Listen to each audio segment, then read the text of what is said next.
Yeah, so again, this is Jim Douglas here, Director of Handicapping at the CGA, and we're going to talk about the new review tool, the Phase 2 release.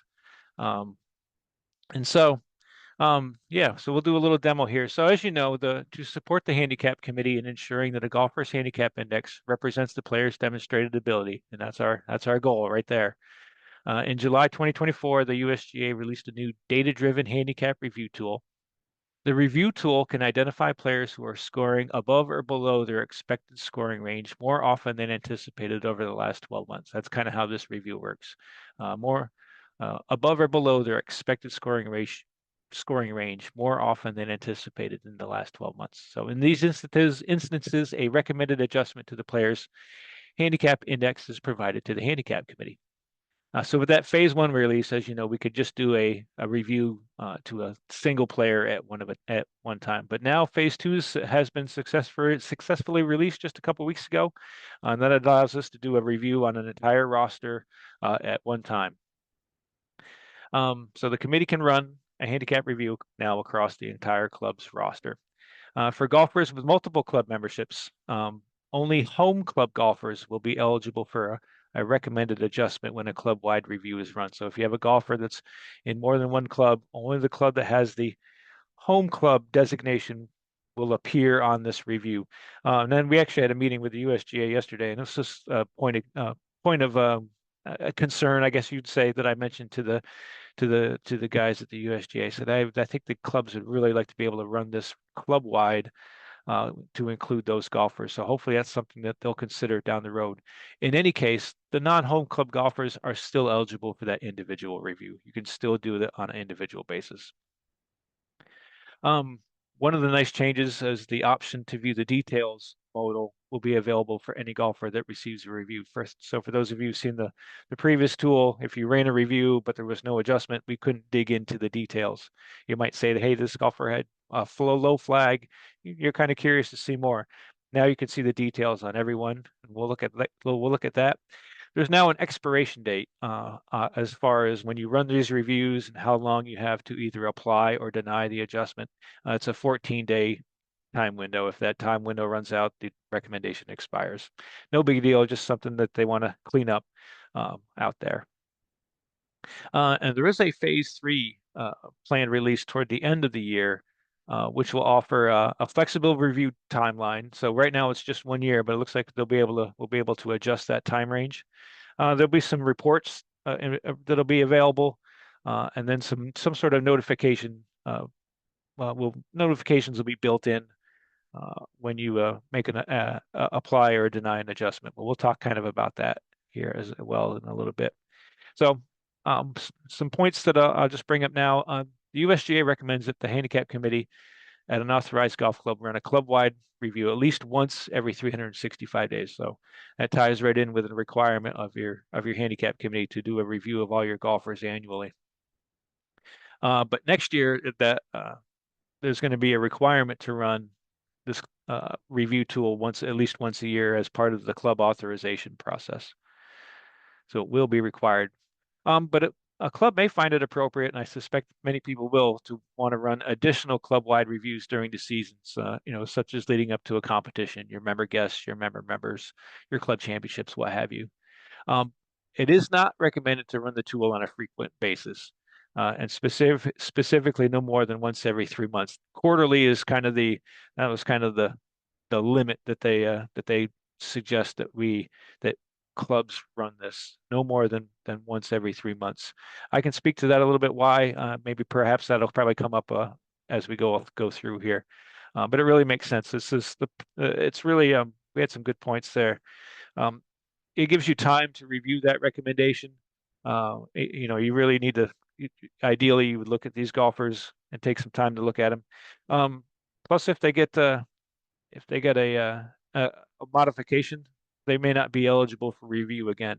It's a year-long timeline for these reviews. It's not kind of a real time. It's a full year analysis, which is why we only want to run it a couple times a year.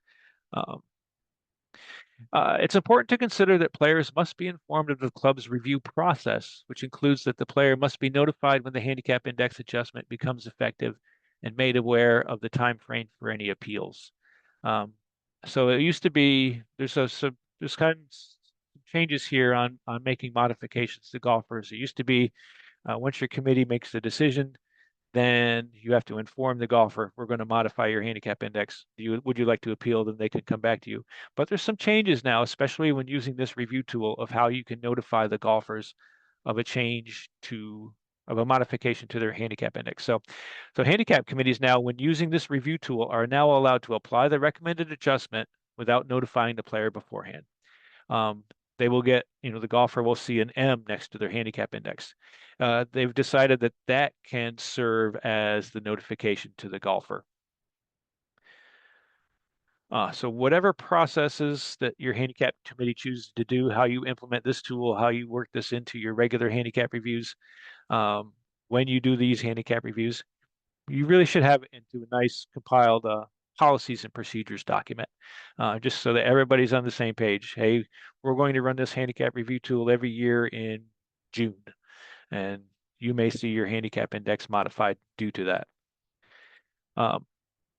As we wrap up our talking points here, if my big extra long email that announced this entire uh, demo there, I'm sorry, that announced the entire update to the phase two and included some handy things. There's a toolkit that the USGA has up there help answer questions, as well as a user guide as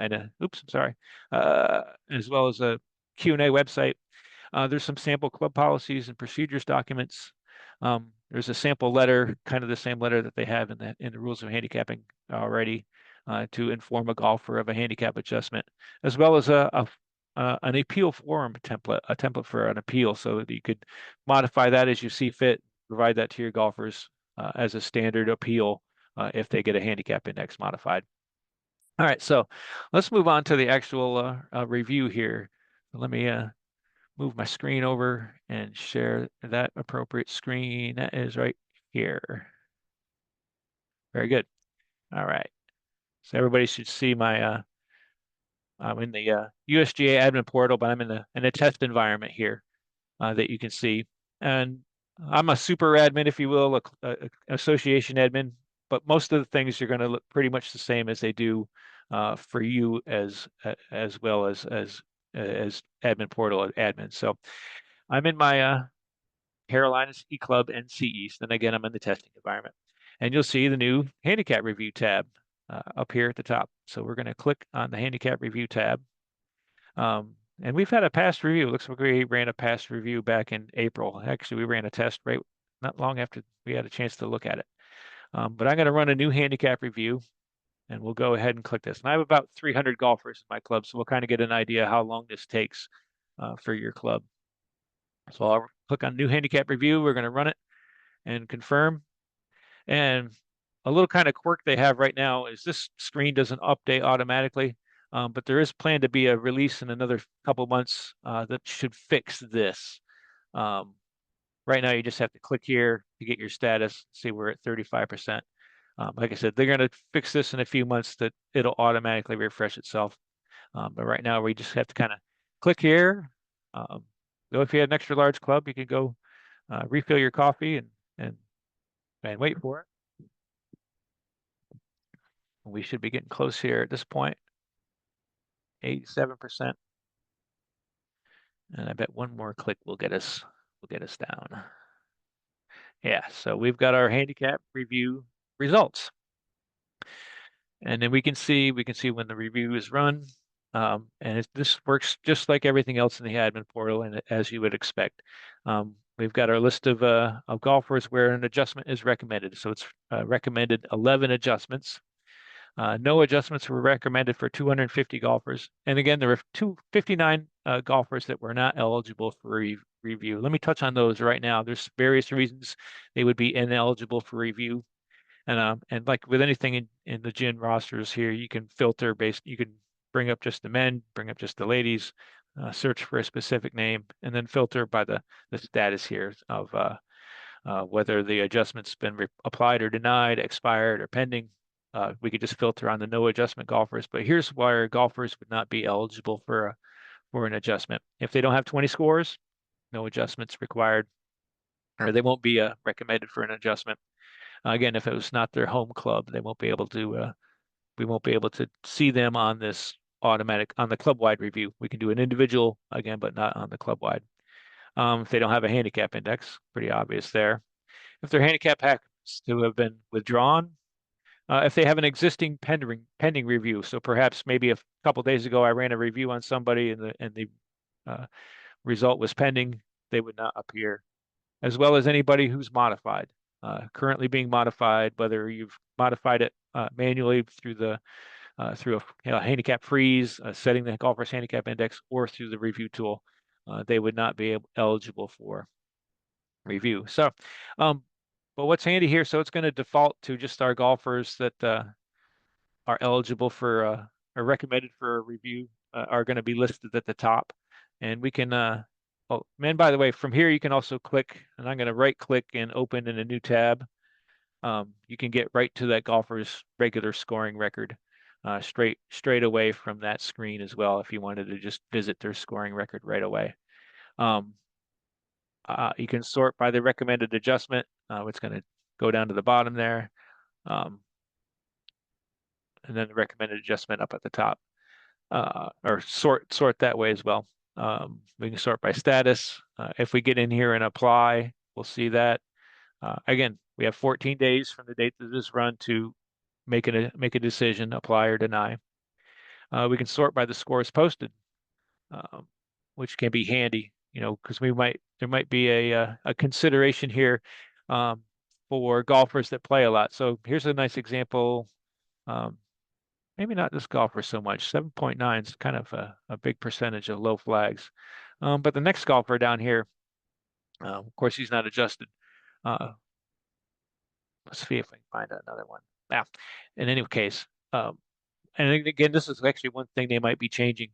They've kind of run into golfers that play over 100 rounds seem to often get an adjustment for a recommended adjustment. So they have a table right now that they use for the number of low flags. They're going to expand that to account for golfers that play a little bit more. So that might be a change coming down even just as soon as the next couple months. All right, but let's look at my first golfer who's recommended for a large adjustment. And you certainly want to dig into golfers that have a large adjustment recommended. So we can click on our details modal here, and we're going to see some changes here. They've made some nice changes here. We can apply or deny this adjustment right through here. We can see when the review was run, the handicap index, the low handicap index. We have a little chart here of their handicap index over the past year. We can see the maximum and minimum over that time frame. If they've ever, how many times they were on the cap after a handicap revision. Our percentages here. The system will also determine how many times they're expected to have played to their handicap index. Um, and if you've played to your handicap index, you've played well. So this is kind of a standard 21%, and they've only hit their handicap index 12% of the time. So um, not a big number there. We can see the total rounds and the average differential. Very nice feature here. This is probably my favorite thing they've added. We can see their number of competition rounds they've played over the year and how that compares to general rounds. So this golfer has 5 total rounds. Average score differential is 14.1. So we can see that that's higher than their general rounds, and it tells you the difference here. They're higher in competitions than they are casual rounds. So to me, that's something that says, hey, all right, this golfer's, probably not manipulating his handicap to play better in competitions. When we see a negative number here, we're going to be a little more curious of what's going on there. And then finally, our scores that were in review, we can click on this drop down here, and we shall see all our flagged scores. Um, and we see the one high flag and then all the other low flags. So maybe that's a thing where there's, when you're looking at golfers that's popped up in this review tool, it says, and you might want to say, something you might want to look for, especially if they play a lot, were all the low flags, bunched up and close to a year ago. maybe that would be a case where we wouldn't want to apply the adjustment. But it's good to use your knowledge of the golfer in making a final decision whether to apply the adjustment or deny the adjustment. One thing we noticed the other day, I had a golfer I was testing. Let's see if we can test it out here. Let me bring up another club here. My E-Club Sandhills. Run a handicap review here real quick. This is a small club, should only take a minute. All right, so Hogan here, it recommended a -1 adjustment. I'm going to open a link in a new tab, bring up his handicap. The other day he's on a soft cap. Um, this is kind of something I wanted to point out because I learned this during my last demo. So he's on a soft cap, 7.5. Um, and actually, you can also, of course, apply and deny adjustments right through here. So we can actually, I'll go back, but we can click here to select all or select this page. I'll just select this page. And then I can apply the adjustment up here. So I've selected Hogan. We're going to click apply and we'll click confirm. And he's been applied. And so if I go back to Hogan's scoring record, even though it says it's a -1 adjustment, since he was on the cap, it lowered him 0.7. So golfers on the cap kind of can be affected a little bit differently. And as a reminder, here's how the adjustment works. It applies whatever that recommendation is. So in this case, it was a -1, gets applied to all the last 20 score differentials in his scoring record. So a -1 adjustment applied to each last of the last 20 score differentials, which essentially lowers that golfer's handicap index by 1, with the exception here of him being on the cap. Didn't quite lower it by 1. And here's how, if you had an adjustment that's been applied, well, let's post another score for Hogan just to show you something. And hole by hole, we'll just throw on some scores here for him. Post a score. All right, and then let me run an update on him. Special update cover. All right, so your committee says, oh, we apply this adjustment, but the golfer appealed, and we're going to take the adjustment off for whatever reason. So to remove an adjustment that's been made through this tool, we're going to want to bring up the golfer here in the admin portal, access the score maintenance tab, and then we will want to find the first score with that adjustment applied. We're going to edit that score, and then we'll have this new option down here to remove score differentials, which sounds pretty scary, but we can do it. So we're going to remove the score differentials, but it's really the score differential adjustments. We'll confirm that, and we'll say okay, and we can see those adjustments are now gone.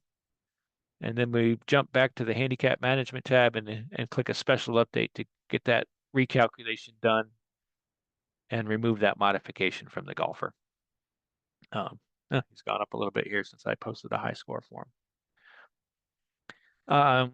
Let's see, jumping back to this. Let me jump back to my NC East club. And I'll go back to the handicap review tab. So we can see our results of we have all our pending adjustments here that are up here. We can actually go back and look back in history. Like I said, usually it wouldn't be this close together, but we can go back to our April 10 running and see what had happened here. We can see what the results were there. We can, I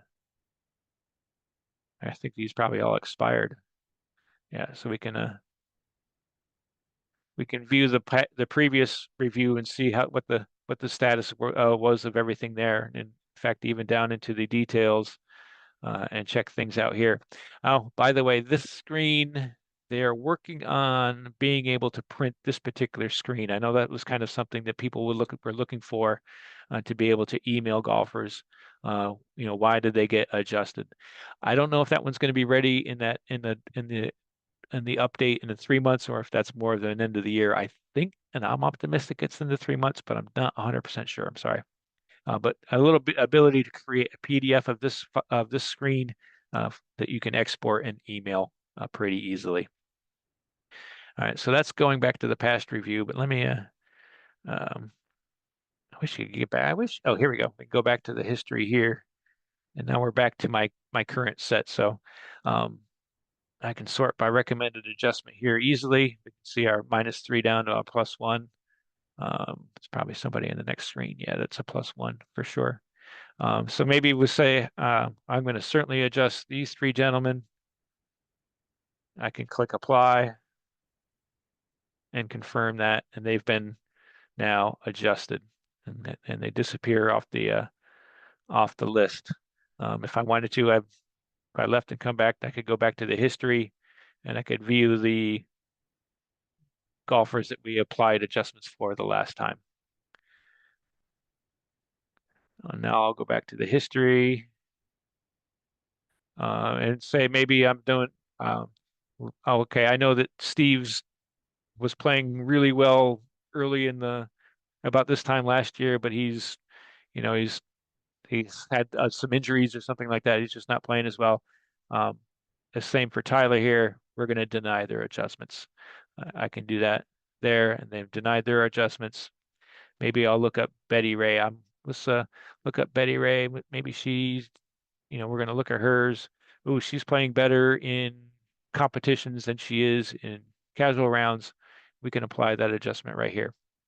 Now, right now, the golfer is not notified of the adjustment. I think I said I think this is toward the end of the year, they'll have some sort of notification process for the golfer. But I will say, I was running this actually on the live website the other day, and I adjusted Hogan's handicap. Hogan's here on staff. Um, he had alerts set on his Gin app. He had alerts set, so as soon as I clicked adjust, it wasn't long before he had a little pop-up message on his app that says, "Hey, your handicap index has been modified or been updated."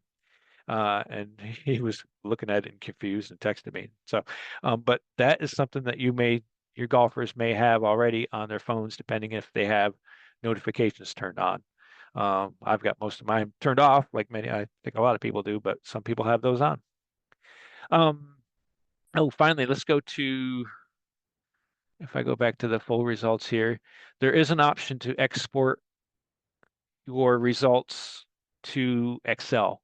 If you find that easy to use and easy to maybe disperse among your handicap committee, or for whatever reason, you can click Excel, export to Excel, hit submit, depending on how your browser works. I've got my Chrome, it'll pop up here. Well, I can click on it here, see what it looks like. Now it's going to pop up on another window here for me. Hang tight. Drag that back in here. And then we will see the results of our last handicap review, GIN number, name, recommended adjustment status, so on and so forth. Oh, and full reasons for ineligibility. That's pretty good. I actually haven't seen this yet. That's not a bad little export that you might find handy. That is the highlights here. What else can I say? And then I start getting to questions because they're starting to roll in, which is great. Yeah, and we can see in our history here that I applied the adjustment when I made when I did it. We can see the date applied there. Um, I turn that phone off. Um, that is about it.